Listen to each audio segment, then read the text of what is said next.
Okay, सारे students join कर चुके हैं। तो we were talking about our first programme.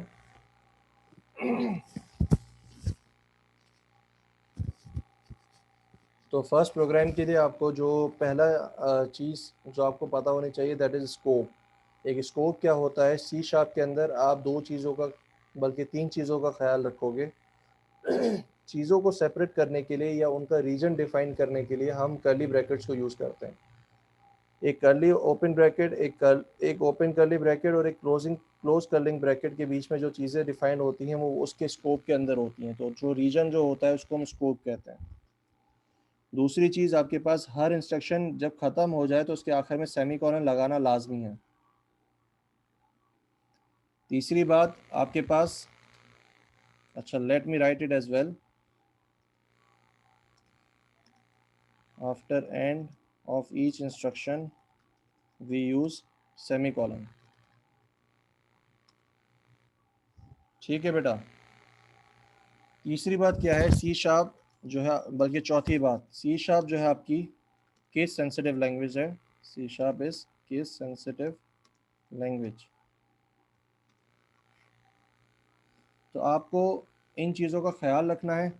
अच्छा, ये वीडियो बेटा बंद कर दें।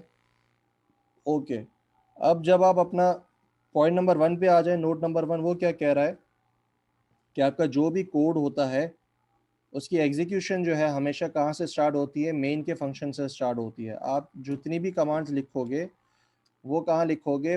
With in the scope of main function. Main function के अंदर, उसके स्कोप के अंदर लिखोगे। और स्कोप क्या होता है? Scope is the region defined by open curly bracket और close curly bracket.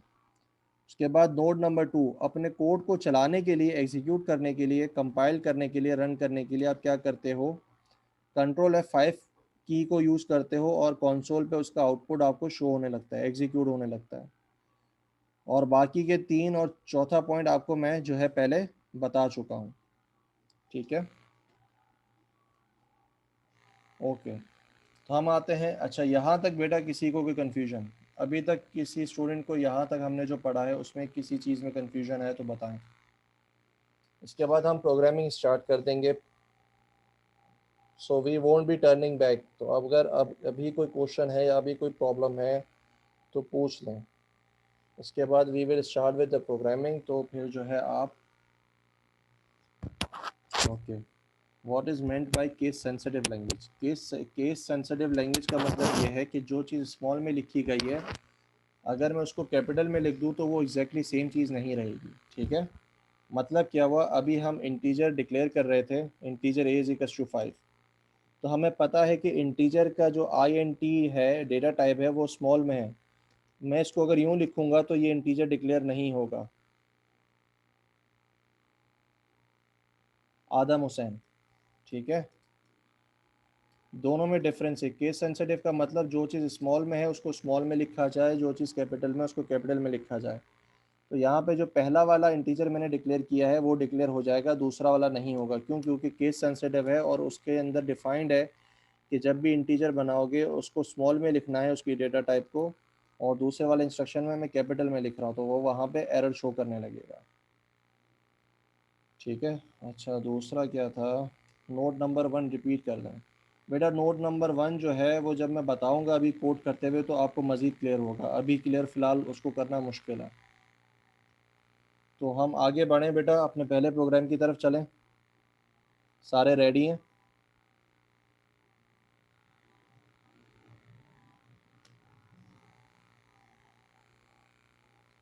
Okay, so this is our first program. हम क्या प्रोग्राम बनाने जा रहे हैं? Hello world. हेलो वर्ल्ड क्या है? हमारे पास एक ऐसा प्रोग्राम है जो कि स्क्रीन पे आउटपुट क्या शो करता है, हेलो वर्ल्ड।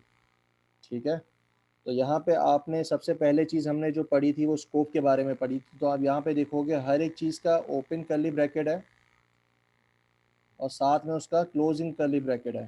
ठीक है, मैं हाईलाइट करते जा रहा हूँ, open curly bracket, close curly bracket. इसी तरीके से इसका ओपन कर्ली ब्रैकेट, इसका क्लोज कर्ली ब्रैकेट।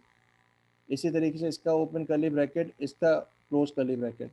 तो अगर मैं रीजन की डिफाइन बात करूँ तो यहाँ पे कितने रीजन्स डिफाइन हुए हुए हैं जी क्लास? यहाँ पे कितने स्कोप डिफाइन हुए हुए हैं? रेस्ट ऑफ द क्लास क्या है? एग्जैक्टली तीन रीजन्स यहाँ पे डिफाइंड है, तीन स्कोप्स डिफाइंड है। पहला स्कोप कौन सा है? ये वाला, और उसके बाद फिर ऊपर वाला ये पूरा, फिर उसके बाद ये जो है पूरे का पूरा। ठीक है, this is my third region. तो तीन स्कोप्स यहाँ पे डिफाइंड है। अब हमने सबसे पहले, हमारा प्रोग्राम की रिक्वायरमेंट क्या है? हमें स्क्रीन पे आउटपुट करना है।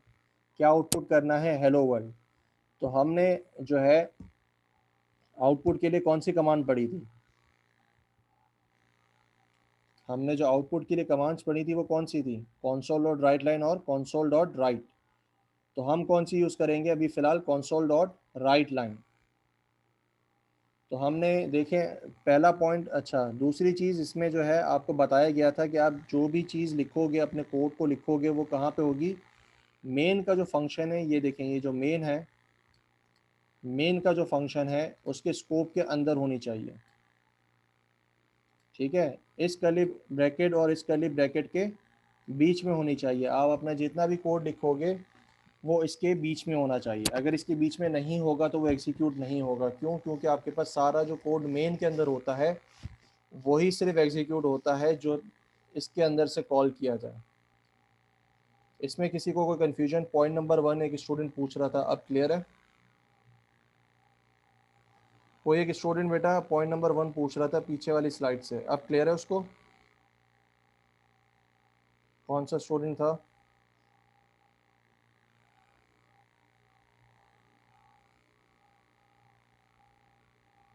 अब्दुल हमीद। अब्दुल हमीद, अब क्लियर है? ठीक है, तो हम क्या करेंगे, हम सिंपल अपने इंस्ट्रक्शन को लिखेंगे। कॉन्सोल डॉट लगाया बेटा, डॉट लाजमी देखें डॉट लगाया हुआ है, उसके बाद राइट लाइन, उसके बाद हमने ओपन ब्रैकेट लिखा, राउंड ब्रैकेट, क्लोज ब्रैकेट, और उसके बाद हम दोबारा आ जाते हैं हमारी इनपुट। अब यहाँ पे क्या कह रहा है कि इसके बीच में जो है आप अपना वेरिएबल या वैल्यू डालते हैं। तो हमने यहाँ पे क्या डाला है? एक स्ट्रिंग वैल्यू डाली है, और उसमें क्या लिखा हुआ है? Hello world. स्ट्रिंग वैल्यू कैसे है? स्ट्रिंग वैल्यू ऐसे है कि मैंने इसके शुरू में और आखिर में क्या लगाया हुआ है? Inverted commas. तो ये एक स्ट्रिंग वैल्यू बन गई। तो मैंने स्क्रीन पे क्या लिखा है? Hello world. जैसे ही ये प्रोग्राम एग्जीक्यूट होगा आपके पास स्क्रीन पे क्या लिखा हुआ आएगा? Hello world. यहाँ तक क्लियर है बेटा सबको?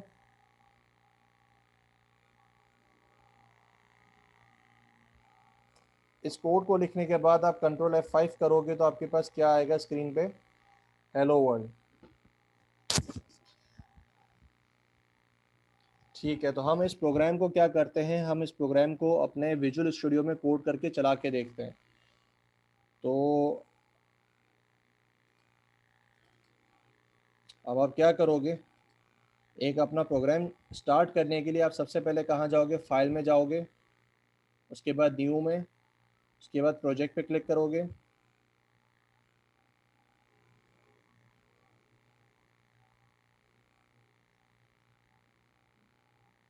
उसके बाद यहाँ पे लेफ्ट साइड पे सी शार्प जो लिखा हुआ है इस पर क्लिक करोगे, और उसके बाद कॉन्सोल एप्लीकेशन पे क्या करोगे? क्लिक करके ओके का बटन दबा दोगे तो आपके पास क्या होगा? एक स्क्रीन खुल जाएगी। अब यहाँ पे देखोगे बेटा तीन स्कोप डिफाइंड है, पहला स्कोप, दूसरा स्कोप और तीसरा स्कोप, मेन के फंक्शन का स्कोप कितना है, इस कर्ली ब्रैकेट से इस कर्ली ब्रैकेट तक। ठीक है बेटा। अच्छा आदम हुसैन, स्टैटिक को बेटा छोड़ दें, स्टैटिक क्या चीज़ है वो आप अगले कोर्स में पढ़ोगे, अभी फ़िलहाल जो पढ़ाया जा रहा है उस पर फोकस रखें। Static is the thing, static void, void तो इसी कोर्स में पढ़ लोगे, स्टैटिक जो है वो आप अगले कोर्स में पढ़ोगे। तो हम क्या कर रहे हैं, हम सबसे पहले अपनी इंस्ट्रक्शन लिखते हैं, console डॉट राइट लाइन, यहाँ पर ख्याल रखिएगा राइट लाइन का W बड़ा है और L बड़ा है। उसके बाद हमने कहा हेलो वर्ल्ड, और आखिर में जैसे इंस्ट्रक्शन ख़त्म हुआ सेमी कॉलन। अब मैं इसको कंट्रोल F5 करता हूँ और चला के देखता हूँ स्क्रीन पे मेरे पास क्या आता है।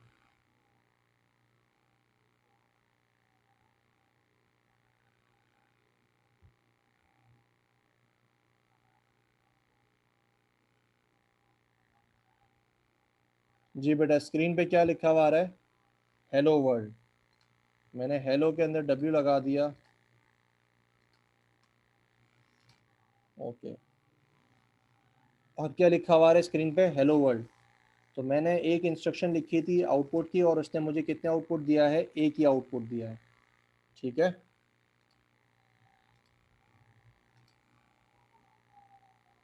ये क्लियर है सबको। जी ये कोड किस तरीके से चला, सबको क्लियर हो गया।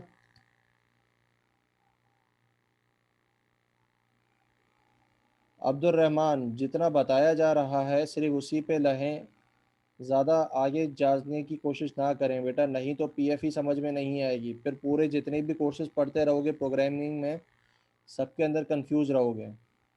तो do not try to rush to things. STD बेटा आपके पास जो है वो सी प्लस प्लस में यूज़ होता है, यहाँ भी यूज़ करने का उसका फ़ायदा नहीं है, लेकिन सिर्फ नेम स्पेस में यूज़ कर रहे हो तो आप कुछ भी कर सकते हो, लेकिन फ़ायदा नहीं है उसका। तो do not rush the things, जितना बताया जा रहा है उसको इजीली फॉलो करते जाओ तो सी शार्प समझ में आ जाएगी। ठीक है, जिन बच्चों को पहले से थोड़ा बहुत प्रोग्रामिंग का आइडिया है तो बेटा काइंडली रश ना करें चीज़ों को, बहुत सारी चीज़ें हैं जो आपको अभी भी नहीं आती। तो चीज़ों को इजीली और ग्रेजुअली ग्रैब करो, ताकि पीएफ का जो एक ऐसा कोर्स है जिसमें सिर्फ प्रोग्रामिंग पढ़ाई जाती है, कोर प्रोग्रामिंग, इसके बाद आपको मज़ीद कोई भी कोर प्रोग्रामिंग नहीं पढ़ाएगा कोर्स के अंदर, सिर्फ और सिर्फ स्ट्रक्चरल प्रोग्रामिंग होगी, उसमें कोई लॉजिकल प्रोग्रामिंग नहीं होगी। तो यहाँ पे सारी लॉजिक बिल्डिंग का काम होता है। तो कोशिश करें कि अपना जो मटेरियल है हम जो पढ़ रहे हैं उसी से स्टिक रहें, आगे आगे भागने की कोशिश ना करें। तो हमारी ये जो इंस्ट्रक्शन थी आउटपुट की, यहाँ पे किसी को कोई कन्फ्यूजन, सबको समझ में आ चुका है बेटा।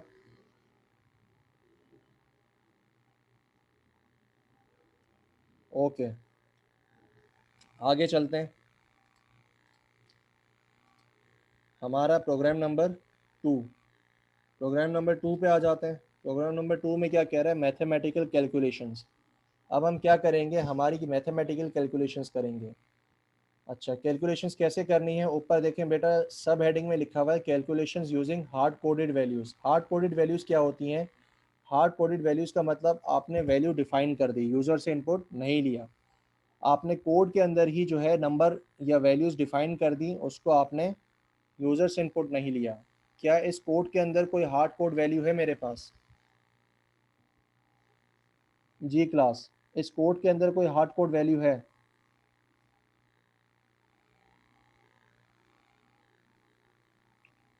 No sir. अच्छा जो बच्चा यस कह रहा है वो कौन सी वैल्यू है ज़रा मुझे बताएं, मोहम्मद हुसैन और हसीब खान। जी बिल्कुल बेटा, जो बच्चे नो कह रहे हैं वो गलत है, और जो बच्चे यस कह रहे हैं दे आर राइट। राइट कैसे हैं कि हमने यहाँ पे देखें हार्ड कोड वैल्यू डाली हुई है, कोड के अंदर ही डिफाइन कर दिया है कि आपने ये प्रिंट करना है, यहाँ पे यूज़र इनपुट नहीं लिया। ठीक है, अगर मैं कोड के अंदर ही वैल्यू को डिफाइन कर देता हूँ तो वो चीज़ क्या होती है, हार्ड कोड वैल्यू। अब क्लियर है सबको हार्ड कोड वैल्यू क्या होती है।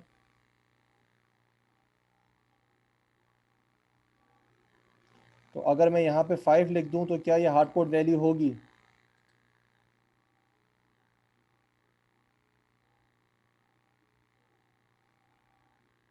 जी बेटा ये हार्ड कोड वैल्यू अभी भी है, क्यों, क्योंकि मैंने इसमें डायरेक्ट वैल्यू डिफाइन कर दी है, जब मैं इसको चलाऊंगा तो ये मुझे 5 प्रिंट करके देगा। ठीक है, this is my hard code value. अब क्लियर है? आगे चलते हैं। अब हम क्या करेंगे, हम सारे मैथमेटिकल ऑपरेशंस जो होते हैं जिसमें डिमास ऑपरेशंस हैं, डिवाइड मल्टीप्लाई एडिशन और सब्ट्रैक्शन, उसको हम ऑपरेट करके जो है चेक करेंगे। सबसे पहले हम एडिशन परफॉर्म करते हैं। तो हम कह रहे हैं 10 + 2, आंसर क्या आ रहा है स्क्रीन पे, 12। ठीक है, अब हम सब्ट्रैक्ट करते हैं, 6 - 3। ठीक है, सबसे पहले एडिशन का आंसर आया 12, उसके बाद 3 आंसर आया सब्ट्रैक्शन का। इसी तरीके से हम कंसोल और राइट लाइन करते हैं, 9 × 3। तो सबसे पहले एडिशन का आउटपुट, उसके बाद सब्ट्रैक्शन का, उसके बाद मल्टीप्लिकेशन का। ठीक है, मल्टीप्लिकेशन शो करने के लिए हम स्टार का साइन यूज़ करते हैं, और डिवीजन शो करने के लिए हम क्या यूज़ करते हैं, बैकस्लैश। ठीक है, फॉरवर्ड स्लैश हम यूज़ करते हैं, तो यहाँ पे डिवीजन आएगा। तो ये हमारे 4 ऑपरेशंस जो थे मैथमेटिकल, उसको हमने एग्जीक्यूट करके चला लिया। तो 12, 3, 27 और 5 हमारा आउटपुट आ रहा है। इस प्रोग्राम में किसी को कोई confusion? No sir. Rest of the class बेटा सारे रिस्पॉन्ड करें, तो वी शुड नो कि आप सारे ये सब जो है एक पेज पे हैं और सारी चीज़ें समझ आ रही हैं। आई होप ये एक्सरसाइज आप अपने लैब में कर चुके हो सारे।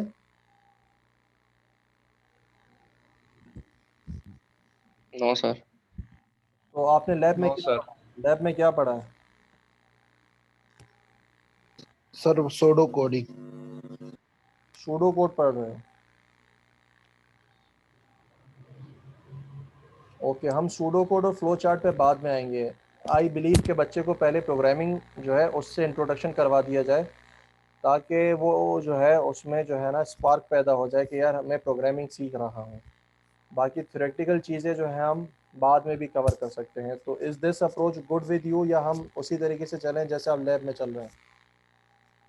No sir. नो सर, पहले ये सही प्रोग्रामिंग है। सही है। ठीक है, तो हम इंट्रोडक्शन सबसे पहले क्या करेंगे, हम बेसिक प्रोग्रामिंग के साथ इंट्रोडक्शन करेंगे। जब हमें बेसिक प्रोग्रामिंग आ जाएगी उसके बाद हम चीज़ों को एडवांस लेके चलेंगे, फिर उसमें हम थ्योरी भी डालेंगे।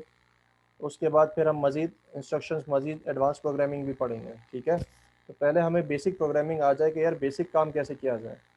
ठीक है, तो इसके लिए बेटा आपका सर अटेंशन। उन्होंने एक प्रोग्राम बनवाया था नोटपैड पे, हेलो वर्ल्ड का।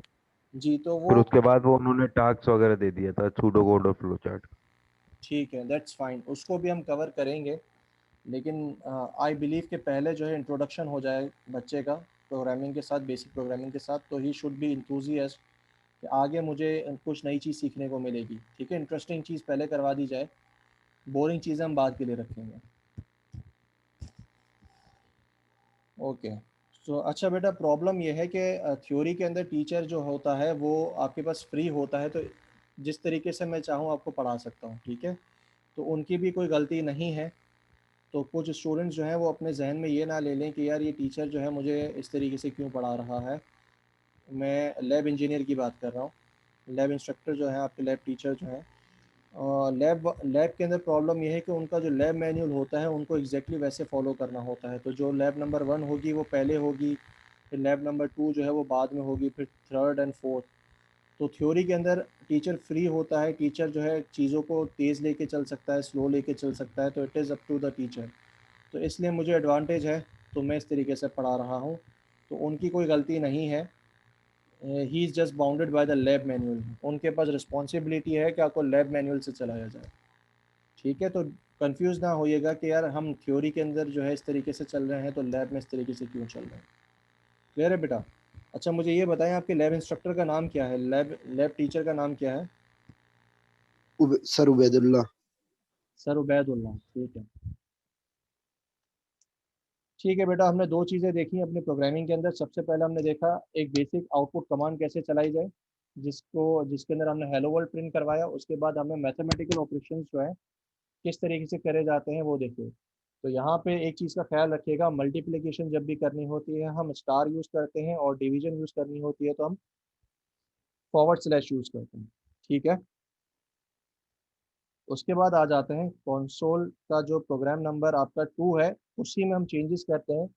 अब चेंजेस क्या करेंगे, हमारे पास हार्ड कोडेड वैल्यूज़ तो होंगी, ठीक है, लेकिन अब उसको हम पहले क्या करेंगे, वेरिएबल्स में स्टोर करेंगे, उसके बाद हम उसको इस्तेमाल करेंगे, ठीक है बेटा। तो हम सबसे पहले क्या करते हैं, दो इंटीजर्स डिक्लेयर करते हैं, integer x is equal to 6, integer y is equal to 9।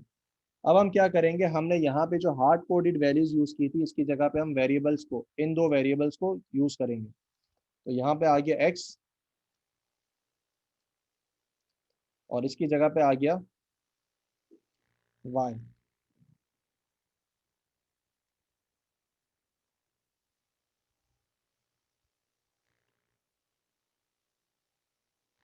y जी, सबको विजिबल है।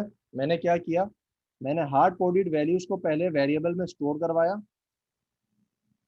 फिर अब उसकी जगह पे मैंने वेरिएबल्स यूज कर लिए। तो आप हार्ड कोडेड वैल्यूज भी यूज कर सकते हो आउटपुट कमांड के लिए, और वेरिएबल्स भी यूज कर सकते हो, तो it is up to you. लेकिन जब पेपर में करोगे काम, तो आपको जो सवाल में कहा जाएगा उसी को फॉलो करोगे। अगर हार्ड कोडेड वैल्यूज को डायरेक्ट कहा जा रहा है तो डायरेक्ट करोगे, और अगर वेरिएबल के थ्रू कहा जा रहा है तो इस तरीके से वेरिएबल बनाओगे। तो अब हम इसको एग्जीक्यूट करके चला के देखते हैं। तो आपके पास सबसे पहले जो है एडिशन आ रहा है, 6 + 9 इज इक्वल टू 15, ठीक है। उसके बाद x माइनस वाई आपके पास -3, बिल्कुल सही है। उसके बाद 6 × 9 मल्टीप्लाई किया 54, और उसके बाद 6 को डिवाइड किया बाय 9। तो डेसिमल में वैल्यू आएगी, यहाँ पे 0 शो क्यों कर रहा है, क्योंकि हमने इंटीजर लिया हुआ है, इंटीजर में डेसिमल वैल्यू नहीं आती, तो इसलिए सिर्फ 0 शो कर रहा है, डेसिमल वैल्यूज को उसने गायब कर दिया। अब क्लियर है बेटा सबको, इसमें इस प्रोग्राम में किसी को कोई कंफ्यूजन? No sir. आपके रिप्लाईज बेटा करते जाएं चैट मैसेज में।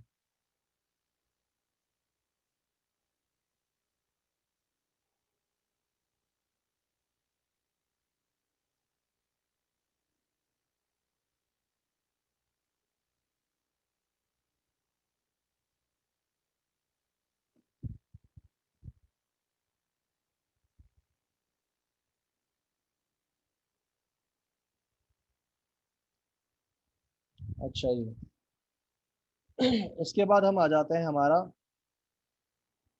Basic input command. अभी तक हमने क्या देखा था, हम यहाँ पे देख रहे थे कि हमने हार्ड कोडेड वैल्यूज को यूज किया हुआ था, ठीक है। एक्स के अंदर 6 कोड में ही डाल दिया अपनी तरफ से, और वाई के अंदर कोड में डाल दिया 3 से। लेकिन जब हमारा कोई प्रोग्राम इस्तेमाल करेगा तो वो अपनी वैल्यूज को एडिशन या सब्ट्रैक्शन नहीं कर सकता, वो 6 और 3 को ही सारा कुछ काम मैथमेटिक्स में उसी के साथ कर सकता है। क्यों? क्योंकि आपने उसको हार्ड कोड किया हुआ है अपने कोड के अंदर, ठीक है बेटा।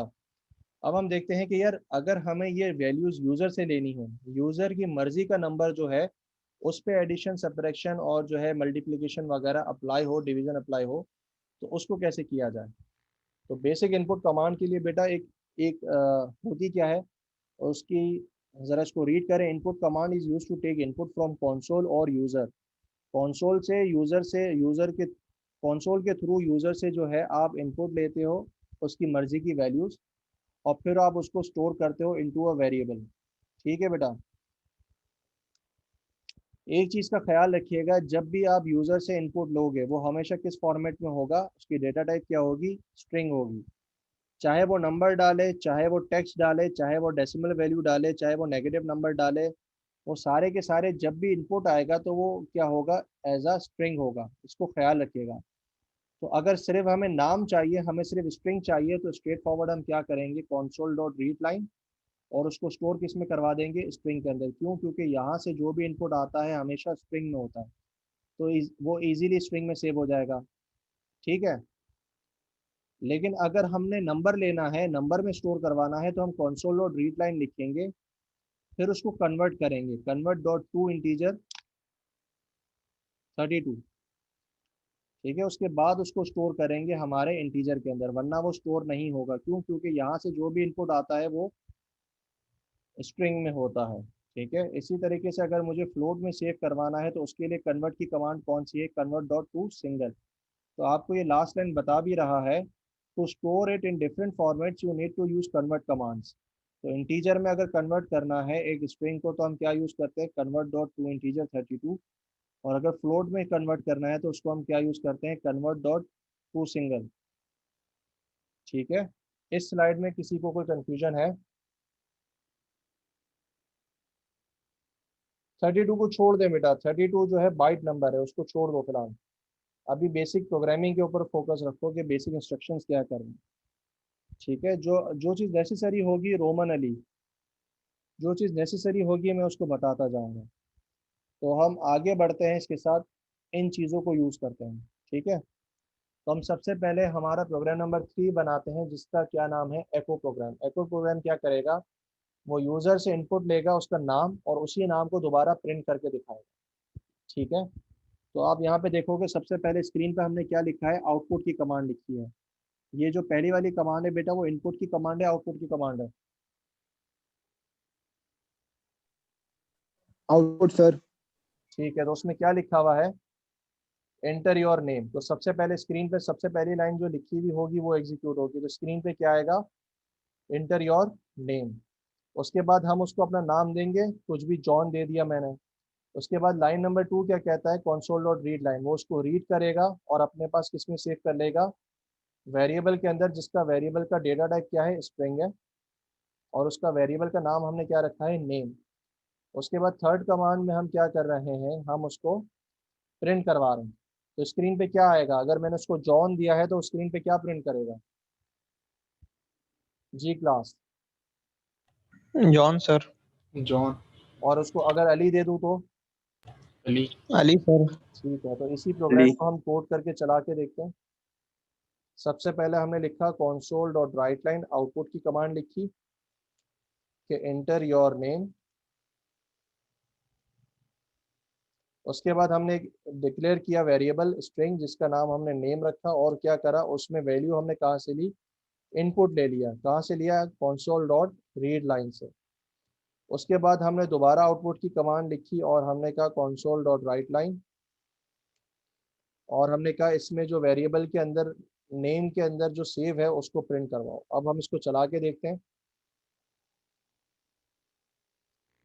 सबसे पहले स्क्रीन पे क्या आया, एंटर योर नेम। अब आप देखोगे कि आपका कर्सर फ्लैश कर रहा है, वो आपसे एक्सपेक्ट कर रहा है कि आप उसको कोई इनपुट दोगे। क्यों, क्योंकि आपने उसको इनपुट की कमांड लिखी है। तो मैं यहाँ पे दे देता हूँ अली, तो मुझे क्या आउटपुट देगा वो,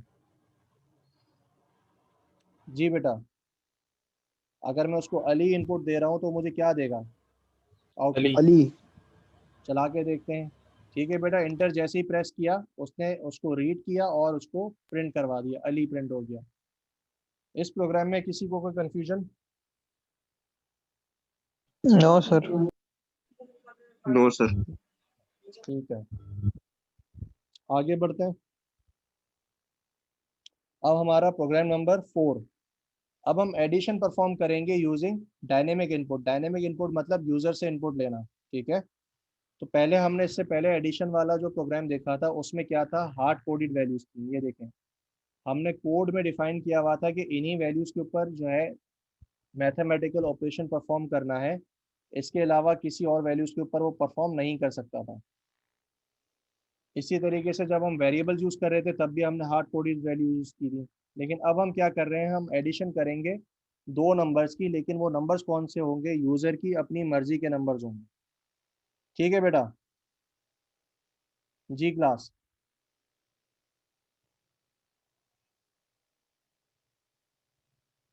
ठीक है, तो यहाँ पे सबसे पहले हमने आउटपुट की कमांड लिखी है या इनपुट की कमांड लिखी है? आउटपुट। आउटपुट। ठीक है, आउटपुट में क्या लिखा हुआ है, इंटर वैल्यू नंबर 1। उसके बाद हम क्या कर रहे हैं, हम अपनी कमांड रीड कर रहे हैं इनपुट की, ये रही console डॉट रीड लाइन। अब प्रॉब्लम क्या है, आपको पहले बताया गया था कि जो भी यूजर इनपुट करता है उसका डेटा टाइप क्या होता है, जी क्लास? जो भी यूजर इनपुट करता है उसका डेटा टाइप क्या होता है, स्ट्रिंग। स्ट्रिंग होता है। तो स्ट्रिंग। हमें हमें जो है उसको इंटीजर में सेव करवाना है। तो इंटीजर में सेव करवाने के लिए हमें क्या करना पड़ेगा, उसको पहले कन्वर्ट करना पड़ेगा। ठीक है, कन्वर्ट करोगे उसके बाद वो सेव हो जाएगा आपके वेरिएबल के अंदर। इसी तरीके से हम क्या करेंगे, हमारा जो सेकंड इनपुट है, उसके लिए हम आउटपुट पहले करेंगे कि एंटर योर वैल्यू नंबर 2। उसके बाद हम उसी तरीके से अपने दूसरे वेरिएबल में सेव करेंगे इसको। अच्छा, यहाँ पे इंटीजर का नाम हमने जो रखा है वेरिएबल 1 और वेरिएबल 2 रखा है। उसके बाद हम इसको आउटपुट करेंगे और वेरिएबल 1 और 2 जो है वो आपके पास अपना एडिशन शो कर देगा। इस प्रोग्राम को हम चला के देख लेते हैं अपने पास।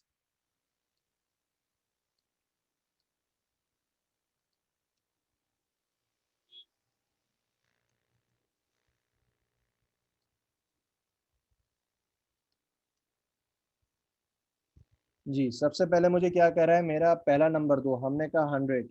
उसके बाद कह रहा है एंटर नंबर 2, हमने कहा 10। आंसर क्या देगा, 110। अब क्लियर है बेटा ये program? Yes sir. Yes, sir. Okay, तो this was the last slide हमारे आज के लेक्चर की। अब इसके यहाँ तक जो हमने लेक्चर कवर किया है, इसमें किसी स्टूडेंट को कोई कंफ्यूजन या प्रॉब्लम, जल्दी बताएं। सर ये No, लास्ट sir. वाला प्रोग्राम 4 बता दें एक दफा। अच्छा बेटा, इसमें ये कर रहा है कि सबसे पहले ख्याल रखिएगा जिस ऑर्डर में आप अपने इंस्ट्रक्शंस को लिखोगे उसी ऑर्डर में आपकी जो है एग्जीक्यूशन होगी, ठीक है। सबसे पहले हमने कौन सी कमांड लिखी है, आउटपुट की लिखी है, इनपुट की लिखी है? आउटपुट। Output. तो उसने आउटपुट क्या करा, पहली लाइन पे एंटर वैल्यू नंबर 1। उसके बाद दूसरी कमांड में आप क्या कर रहे हो, इनपुट ले रहे हो आउटपुट ले रहे हो? अभी इनपुट। इनपुट स्टोर करवा रहे हैं। तो इनपुट हमने दे दिया 9। अब प्रॉब्लम क्या है, ये जो इनपुट आया वो नंबर है लेकिन उसका फॉर्मेट क्या है, डेटा टाइप क्या है, स्ट्रिंग है। स्ट्रिंग है। तो स्ट्रिंग। हमें उसको इंटीजर में सेव करवाना है, तो हमें क्या करना पड़ेगा, उसको कन्वर्ट करना पड़ेगा, ठीक है। उसके बाद दोबारा inter number 2, inter value number 2, और यही काम दोबारा किया, रीड किया, उसको कन्वर्ट किया और वेरिएबल में सेव करवा लिया। उसके बाद दोनों वेरिएबल्स का एडिशन करके हमने स्क्रीन पे शो करवा दिया, तो आपके पास आउटपुट क्या आया, 11। अब क्लियर है? ओके। Yes sir. ठीक है, तो यहाँ पे हमारा लेक्चर जो है वो ओवर होता है। अब आप काम करोगे आपको मैं एक टास्क दे रहा हूँ, सारे स्टूडेंट्स अपने विजुअल स्टूडियो पे नया कंसोल एप्लीकेशन खोलें, उस पर कोड करें। जिन स्टूडेंट्स के पास जो है विजुअल स्टूडियो नहीं है वो नोटपैड पे कोड करें। जिन स्टूडेंट्स के पास जो है नोटपैड या कंप्यूटर ही नहीं है, जो मोबाइल से हैं, वो कॉपी के ऊपर या नोटबुक के ऊपर हाथ से कोड लिखते हैं, ठीक है। टास्क मैं आपको बताता हूँ, ज़रा मुझे 1 मिनट दीजिएगा।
जी, तो सबके जो है स्क्रीन शेयर करके हम आपका आउटपुट या आपने जो काम किया है उसको चेक करेंगे। बेशक गलत हो लेकिन आप सब ने ट्राई करना है, जो भी ट्राई कर सकते हो ट्राई करो।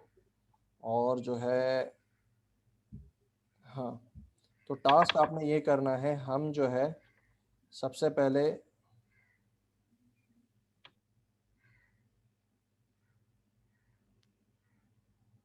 ठीक है, आपका जो एको प्रोग्राम है ये वाला, जो कि यूज़र से उसका नाम लेता है और उसको प्रिंट करवाता है स्क्रीन पे। अब आप एक बार प्रिंट हो रहा है नाम, मैं एक बार नाम लेता हूँ, वो एक ही बार प्रिंट होता है। आपका जो प्रोग्राम है उसको 3 बार आउटपुट करना है, ठीक है। एक बार नाम लेगा और फिर उसी नाम को 3 बार जो है वो क्या करेगा, स्क्रीन पे आउटपुट उसको शो करेगा। जी बेटा जल्दी से स्टार्ट करें, आपके पास 10 मिनट है। यू हैव 10 मिनट्स, जल्दी से ये प्रोग्राम बनाएं, देन मैं रेंडमली किसी भी स्टूडेंट को जो है कॉल करूँगा वो स्क्रीन शेयर करेगा and then we will check. जो बच्चे मोबाइल से हैं वो अपनी कैमरा फीड ऑन करेंगे और फिर अपनी कॉपी पे दिखाएंगे कि उन्होंने क्या कोड लिखा है, और जो बच्चे नहीं दिखा पाएंगे उनके मार्क्स डिडक्ट होंगे क्लास पार्टिसिपेशन के।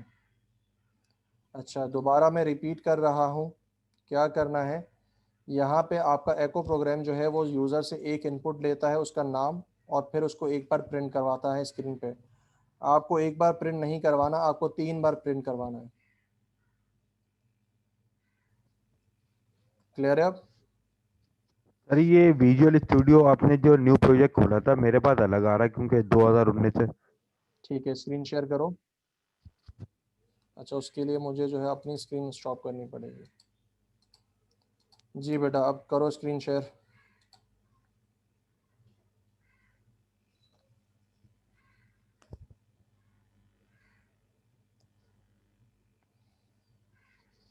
ओके, तो आपके पास पहले से सी शार्प खुला हुआ है, आप ज़रा स्क्रॉल डाउन करें।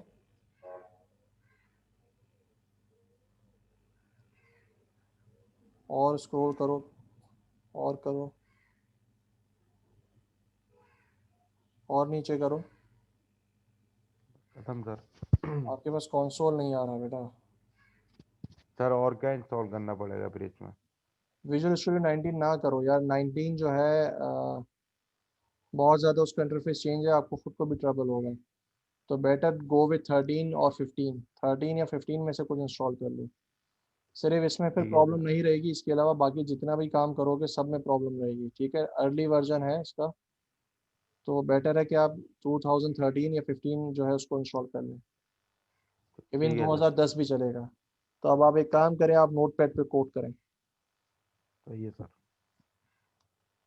सर टास्क रिपीट करो सर। आज बेटा मैं बता चुका हूँ आपको, एक बार भी बता के आप 3 बार उसका नाम आउटपुट करना। That's your task.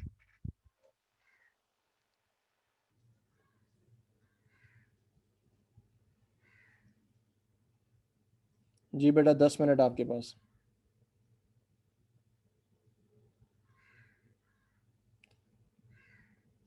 Adam Hussain, screen share करो अपनी। आदम हुसैन, स्क्रीन शेयर करो अपनी।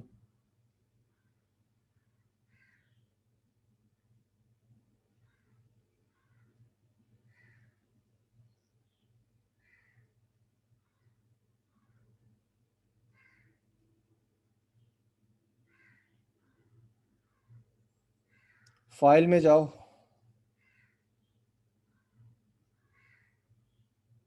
ऊपर है बेटा फाइल, सबसे ऊपर देखो, सबसे ऊपर देखो, इससे भी ऊपर।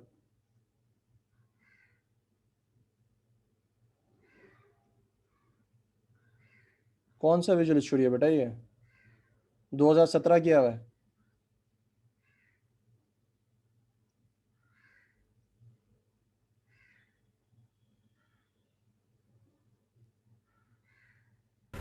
जी सर। बेटा 2017 वगैरह में मत जाओ, ज़्यादा से ज़्यादा 2015 करो, वो ज़्यादा स्टेबल है, फीजेबल है। आप भी नोट पैड ओके पे सर। करें बेटा। एक काम करो, पहले फाइल पे आओ, शायद मे भी इसमें ऑप्शन हो। फाइल पे जाओ, न्यू फाइल करो। नहीं, आपके पास इंस्टॉलेशन करनी पड़ेगी इसकी, हर एक मॉड्यूल की इंस्टॉलेशन खुद करनी पड़ेगी।